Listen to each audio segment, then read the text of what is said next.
Muy bien, en esta presentación repasaremos los métodos complementarios en neumonología.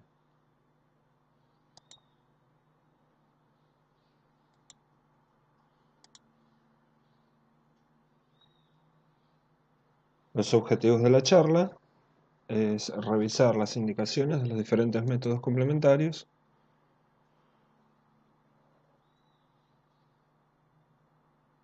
ya sean de imágenes funcionales o muestras o que obtengan muestras respiratorias. Veremos ventajas de interpretación de resultados y las limitaciones de cada uno de ellos. El método por imágenes, por excelencia, es la radiografía de tórax, de la que ya hemos repasado las características de la técnica, como de ser el encuadre, qué tan penetrada está, qué tan revelada, si está centrada completa, etc. Pero también contamos con otros métodos como la tomografía computada, que tiene el alcance de las estructuras que no pueden ser vistas en la radiografía de tórax, por ejemplo la parte del mediastino, o lo que tiene que ver con las estructuras paravertebrales con la resonancia magnética, para ver patología de pleura con la ultrasonografía, y en lo que tiene que ver con patología vascular, como el tromboembolismo de pulmón, se utiliza la gammagrafía cuando no es posible utilizar una tomografía con contraste, con protocolo para tromboembolia de pulmón, por ejemplo. Finalmente, la tomografía por emisión de positrones nos sirve para identificar lesiones que tienen alta tasa de actividad metabólica, lo que permite a veces diferenciar masas tumorales o nódulos tumorales de patología benigna. Aquí el ejemplo de un caso de un paciente con varias zonas nodulares en la tomografía, que cuando se realiza la tomografía por emisión de positrones y se superpone a la imagen tomográfica, se pueden observar la alta tasa metabólica que sugiere la posibilidad de un tumor maligno. Bien. Fundamentalmente vamos a hablar del examen funcional respiratorio. De la parte más importante de que vamos a hablar es de la espirometría. La espirometría es el primer estudio funcional que generalmente se aborda en los pacientes con enfermedades respiratorias. Se va a indicar en pacientes que tengan cualquier síntoma respiratorio de reciente comienzo o se quiera estudiar algún síntoma respiratorio, como puede ser tos, disnea, sibilancias, etc.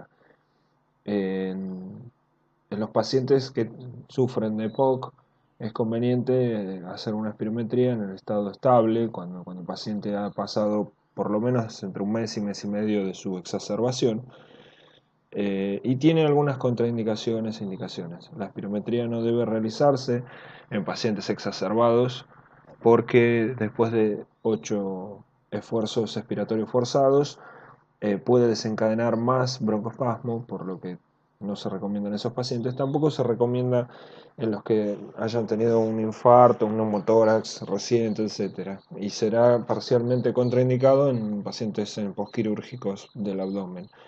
Lo que analizamos en la espirometría es el volumen que exhala un paciente en el curso del tiempo. El 80% del volumen debe salir en el primer segundo eh, de la capacidad vital del paciente, y en general la capacidad vital forzada debe ser la misma que la capacidad vital lenta, es decir, la expirada en un esfuerzo no máximo. En el caso de que la relación entre el volumen exhalado en el primer segundo sobre la capacidad vital del paciente sea menor al 70%, estamos ante la presencia de obstrucción. Y esos son los tres valores que en general vamos a mirar siempre en una espirometría. Tiene además un valor legal porque es la forma de cuantificar si un paciente tiene incapacidad, ya sea obstructiva o restrictiva, de su patología respiratoria. Para terminar de medir el volumen residual, que no es posible por la espirometría, se puede utilizar dos métodos, la dilución de gases o la pletismografía. De esa manera se obtiene la capacidad pulmonar total y restándole la capacidad vital se puede obtener el volumen residual. En tanto que la difusión de monóxido sirve para ver cómo está la difusión de gases y el lecho vascular. Tanto el lecho vascular como alvéolos comparten la misma membrana basal que puede estar alterada tanto en enfermedades obstructivas como en la pérdida de unidades funcionales que ocurren en el enfisema, por ejemplo.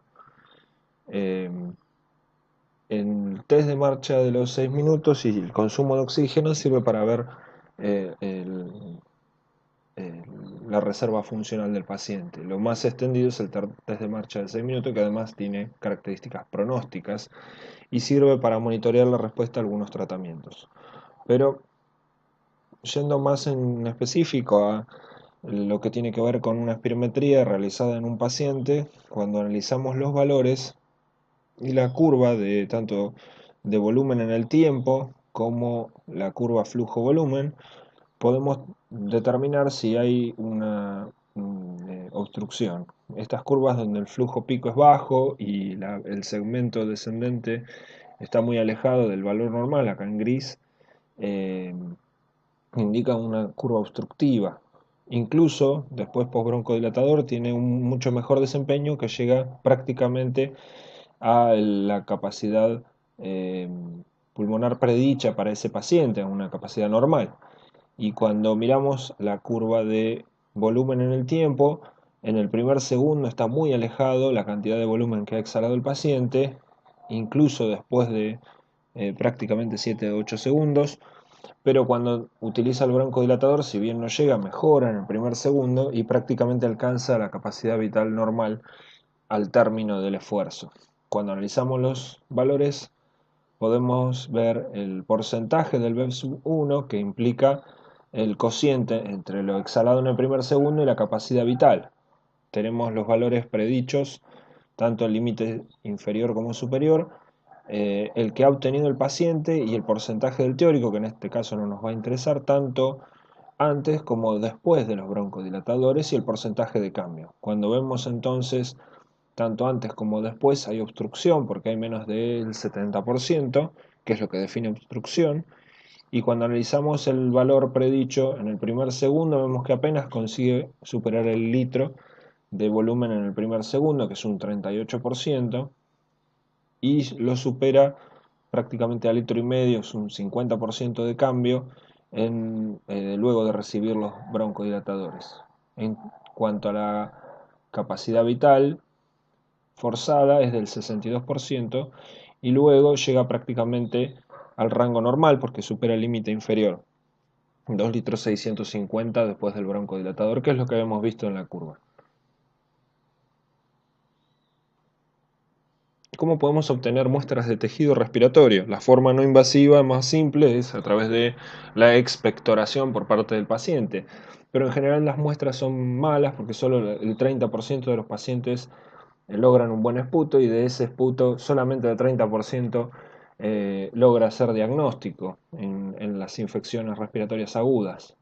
Hay otros métodos como el aspirado traqueal, el lavado bronquial y broncoalveolar, que implica el uso instrumental de la vía aérea a través de un broncoscopio. El broncoscopio se introduce a través de la nariz, llega al árbol bronquial y se enclava, en el caso del lavado broncoalveolar, dentro de un subsegmento y se instila agua que después se recupera. Agua, solución fisiológica, que se recupera. En general, solución fisiológica y se manda a cultivar. También se puede ver células y se pueden ver células para buscar células malignas. Se puede cepillar también y también utilizar ese método para obtener muestras biológicas para gérmenes, para buscar gérmenes o para buscar células atípicas. Se pueden hacer biopsias de la luz o transbronquiales. Se pueden guiar punciones a través de ultrasonografía que se adosa al broncoscopio, eso es el EBUS.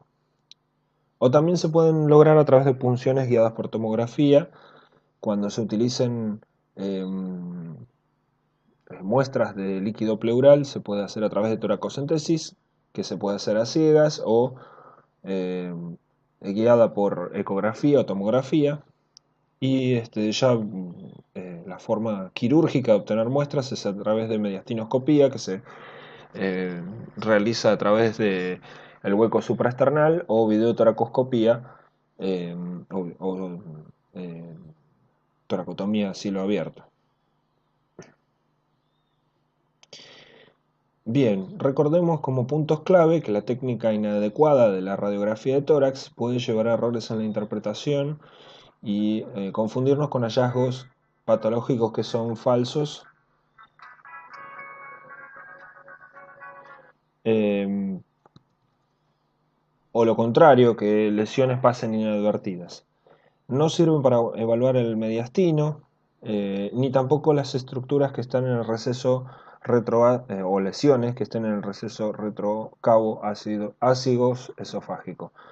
Esto sí puede ser visualizado con la tomografía, que además permite la administración de contraste, y el contraste en un ritmo de infusión adecuado permite ver el árbol venoso, con lo que podemos además encontrar eh, alteraciones tromboembólicas. La resonancia sirve para ver las lesiones paravertebrales. La ecografía es una herramienta fundamental para ver patología de pleura y guiar procedimientos. Y finalmente, la tomografía por emisión de positrones combinada con la tomografía o el TAC-PET, el PET-TC, permite diferenciar algunos nódulos que puedan ser metabólicamente activos de los que no lo son.